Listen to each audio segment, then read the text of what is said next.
இந்த கதை ரொம்ப முக்கியமான கதை. இதை சொன்ன விதமும் ரொம்ப அட்டகாசமாக இருந்துச்சு. ஏன் முக்கியமான கதை அப்படின்ற போது பார்த்தீங்கன்னா, ஒரு கோர்ட் ரூம் ட்ராமாவே எப்பவுமே சுவாரஸ்யமாக இருக்கும். அந்த கோர்ட் ரூம் ட்ராமாவில் வந்து இஸ்லாமிய சமூகத்தை பற்றின ஒரு கான்ட்ரவர்ஷியலான விஷயத்தை தான் இந்த படம் பேசியிருக்குது.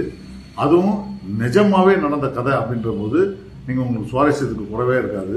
இந்த நிஜமான காரணம் என்னென்ன, யாருக்குள்ளே நடந்துச்சு அப்படின்னு பார்த்தீங்கன்னா, முகமது அகமது கான் அப்படின்றவங்களுக்கும் அவருடைய மனைவி ஷா பானு பேகம் இவங்க 2 பேருக்கும் இடையே நடந்த ஒரு கோர்ட் கேஸ் தான். அதாவது தலாக்னு முன்னாடி சொல்லிட்டாங்கன்னா, சொன்னதுக்கப்புறம் அந்த கணவன் மனைவிக்குள்ளே எந்த விதமான ரிலேஷன்ஷிப் இருக்காது, அதோட முடிஞ்சிடும் அப்படின்ற மாதிரியான ஒரு ஷரியத்து சொல்லியிருக்கு, குரானில் சொல்லியிருக்கு.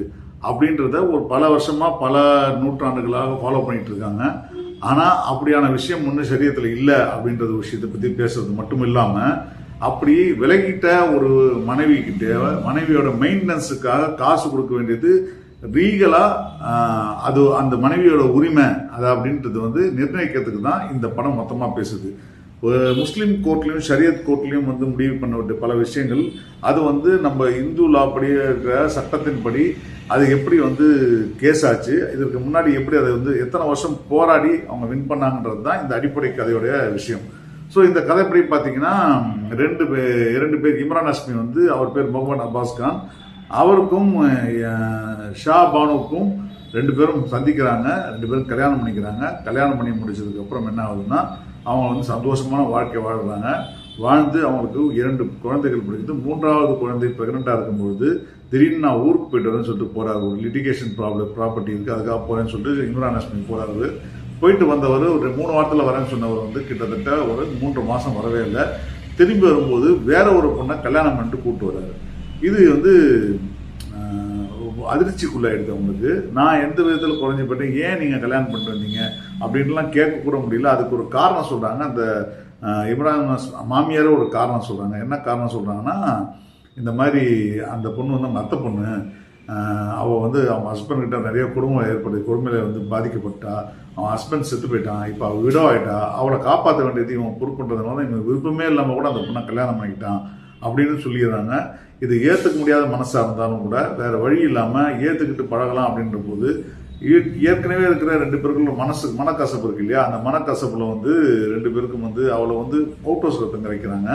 அந்த அவுட் ஹவுஸில் தங்க வைக்கும் போது இருக்கிற விஷயம் போது 2 பேருக்கும் முட்டிக்கும் போது தான் சொல்கிறாங்க, அதை பாரு நான் தான் உனக்கு வாழ்க்கை கொடுத்துருக்கேன் தவிர நீ எனக்கு வாழ்க்கை தரலன்னு சொல்லிட்டு சக்கலத்தியாக அந்த பொண்ணு வந்து சொல்கிறா. என்னன்னு சொல்லும்போது பார்த்தா, நாங்கள் 2 பேரும் சின்ன வயசுலேருந்து லவ் பண்ணோம், ரொம்ப நாள் ரிலேஷன்ஷிப்பில் இருக்கோம், இப்போ எங்கள் கணவன் இறந்து போயிட்டாரு, அதுக்கப்புறம் நாங்கள் வந்து கல்யாணம் பண்ணிக்கிட்டோம், நீ தான் நடுவில் பூந்துட்டு எனக்கு இத்தனை வருஷம் நீ வாழ்ந்துட்ட அப்படின்னும் போது இவங்களுக்கு பயங்கர கோவம் வருது. கோச்சிக்கிட்டு வீட்டு குழந்தைங்களோட தூக்கி போய் அம்மா வீட்டுக்கு போயிடுறாங்க. அம்மா வீட்டுக்கு போனதுக்கப்புறம் வந்து எந்த காலகட்டத்திலையும் வந்து இம்ரான் ஹஷ்மி தன் மனைவியை வந்து குழந்தைகளை பார்க்கறதுக்கோ வரவும் இல்லை. அவளாக தான் வரணும்னு சொல்லிட்டு ஒரு ஆணாதிக்க மனப்பான்மையில் இருக்கிறாங்க. அந்த டைமில் வந்து சரி ஓகே, நான் என் குழந்தைகளுக்கு 400 ரூபா வந்து மெயின்டெனன்ஸ் ஃபீ மாதிரி உனக்கு தரேன் அப்படின்னு சொல்கிறாங்க. அந்த மெயின்டெனன்ஸ் ஃபீ வந்து கொடுத்துக்கிட்டே இருக்காரு. திடீர்னு ஒரு நாள் நிறுத்திடுறாரு. நிறுத்தினதுக்கப்புறம் பணத்துக்காக போய் கேட்கும்பொழுது இவரோட டார்ச்சர் தாங்க முடியும்னு சொல்லிட்டு இருக்கிற அவருக்கு மகரா கொடுத்த காசை தூக்கி போட்டு உனக்கு வந்து தலாக்கலான்னு சொல்லிடுறாங்க. உண்மை நீங்கள் எனக்கு பொண்டாட்டி இல்லைன்றாங்க. ஏன் பொண்டாட்டி இல்லைன்னு சொல்கிறதான காரணம்னா, இவங்க மேலே வந்து தன் மனைவியாக எனக்கு மெயின்டெனன்ஸ் ஃபீ கொடுக்க வேண்டியது என்னுடைய உரிமைன்னு சொல்லிட்டு கோர்ட்டில் கேஸ் போடுறதுக்கு போகிறாங்க. அது தெரிஞ்சதுனால இது வந்து லீகலாக வந்து செல்லும் அப்படின்றதுனால வேற வழி இல்லாமல் அந்த தலாக் சொன்னவங்க மனைவியே இல்லைன்னு சொல்கிறாங்க. அதுக்கப்புறம் கோர்ட்டு பெரியேறி கிட்டத்தட்ட சில ஆண்டுகள் 10 ஆண்டுகளுக்கு மேலே கோர்ட்டில் போராடி அவர் மனைவிக்கான மெயின்டெனன்ஸை வாங்குறது தான் இந்த படத்துடைய கதை.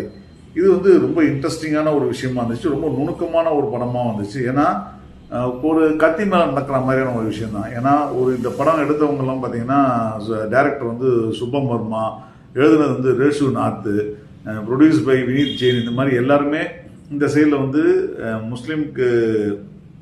முஸ்லீம் இல்லை அவங்க எல்லாருமே. இதனால வந்து இந்த விஷயத்த ஏற்கனவே கோர்ட்டில் நடந்த விஷயத்த இவங்க தீர ஆராய்ஞ்சி அதற்கப்புறம் அதற்குள்ள இருக்கிற ஹியூமன் எமோஷனல் மட்டுமே முன்னணி வச்சு இந்த கேஸை வந்து எப்படி நடந்துச்சு, எப்படி வந்து இதுக்கு முன்னாடி ஒரு சுப்ரீம் கோர்ட் ஒரு கேஸுக்கு வந்து கொடுத்துருக்காங்க. அந்த சுப்ரீம் கோர்ட் கேஸை உடைக்கிறதுக்காக வந்து இம்ரான் ஹாஷ்மி என்ன பண்றாரு, பல வருஷமா அந்த கேஸை இழுத்தரிக்கிறது எப்படி, இது எல்லாத்தையும் போராடி தான் வந்து தன்னுடைய உரிமையை, அதாவது ஹக்குன்றது வந்து உரிமை, அந்த உரிமையை எப்படி நிலைநாட்டினாங்க அப்படின்றது தான் இந்த கதையை ரொம்ப அட்டகாசமாக சொல்லியிருக்காங்க. இம்ரான் ஹாஷ்மி ஆகட்டும், மனைவியா நடிச்ச யாமி கௌதம் ஆகட்டும், இவங்க எல்லாருமே வந்து ரொம்ப அட்டகாசமாக நடிச்சிருக்காங்க. குறிப்பாக இந்த கேரக்டரில் வந்து பார்த்தீங்கன்னா நம்ம தனிஷ் ஹுசைன் ஒருத்தர் நடிச்சிருக்காரு, மௌல்வி அவர் வந்து ஷான் நம்ம யாமி கௌதமுடைய அப்பா கேரக்டர் நடிச்சிருக்காரு. அவர் ஒரு நல்ல ஸ்காலரு. அப்படி இருந்து தன் மகளை வந்து கரெக்டாக புரிஞ்சுக்கிட்டதுக்கு அப்புறம் அதுக்கு சப்போர்ட் பண்ணுற விதமாகட்டும், அதே போல் வந்து நீங்கள் முஸ்லீம் கோர்ட்டுக்கு தான் போகணும்னு சொல்லிட்டு போகும்போது முஸ்லீம் கோர்ட்டில் போய் நிற்கும்பொழுது தன் மகளை வந்து அந்த மொத்த முஸ்லீம் கோர்ட்டுமே அவமானப்படுத்தும் போது அதை வந்து அவளுக்காக நிற்கிற இடமாகட்டும் அட்டகாசமாக நடிச்சிருக்காரு. அவர் கேரக்டர் வந்து ரொம்ப சென்சிபிளான கேரக்டர். அதே போல் வந்து கல்யாணம் பண்ணி வந்ததுக்கப்புறம் வந்து பார்த்தீங்கன்னா யாமி கௌதம் கிட்ட அவங்க மாமியார் சொல்லுவாங்க, உங்கள் சித்தப்பா கூட தான் 2 பொண்டாட்டி வச்சுருந்தாரு, அவங்க கூட தான் 2 பொண்டாட்டி வச்சுருந்தாங்க, நீங்கள் எல்லாம் அவங்களாம் பற்றி ஏன் கேட்கல, அதனால நீயும் வந்து உங்க புருஷனை வந்து ஷேர் பண்ணது ஒன்றும் தப்பு கிடையாது, நம்ம எல்லாம் அவங்களாம் 40 வருஷம் வாழ்ந்துருக்காங்க, 50 வருஷம் வாழ்ந்துருக்காங்க அப்படின்னு சொல்லி நிறைய விஷயம் பேசுறாங்க.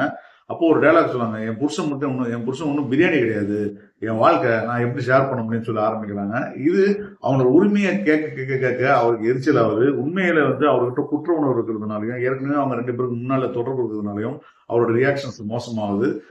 ஸோ இதுக்கு நிறைய விஷயம் பேசும்போது என்ன ஆகுதுன்னா, இவங்க எல்லாருமே குரானை நீ முழுசா படிச்சியா, குரான்ல அதை சொல்லியிருக்கு, சரியத்துல அதை சொல்லியிருக்கு, அதெல்லாம் சொல்லிட்டே இருக்காங்க. ஆனா அதுல சொல்லாத விஷயங்கள் எப்படியெல்லாம் வந்து ஆண்களுக்காக மட்டுமே வந்து எடுத்துக்கிறாங்கன்ற விஷயமும் வந்து சொல்ற விஷயமாகட்டும்.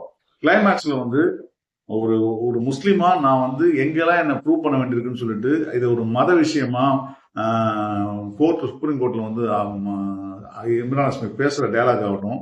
ஆனா அதே விஷயத்த யாமி கௌதம் ஒரு பெண்ணுக்கான விஷயமா பேசி இது எல்லாத்தையும் சரியத்துல வந்து அதை பண்ணிருக்கீங்க இதை பண்ணிருக்கீங்கன்னு சொல்றீங்களே, இங்கே அந்த சரியத்துல அந்த பெண்ணும் தானே இருக்கா, அவளுக்கு என்ன பதில் இருக்கு அப்படின்னு ஒரு கேட்கிற விஷயமாகட்டும்.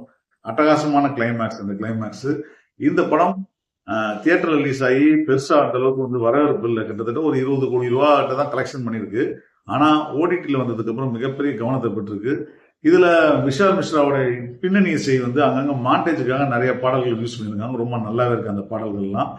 அதை தவிர படமாவே ஒரு நல்ல என்கேஜிங்கான ரொம்ப ஸ்ட்ராங்கான படம், ரொம்ப சென்சிபிளான படம்.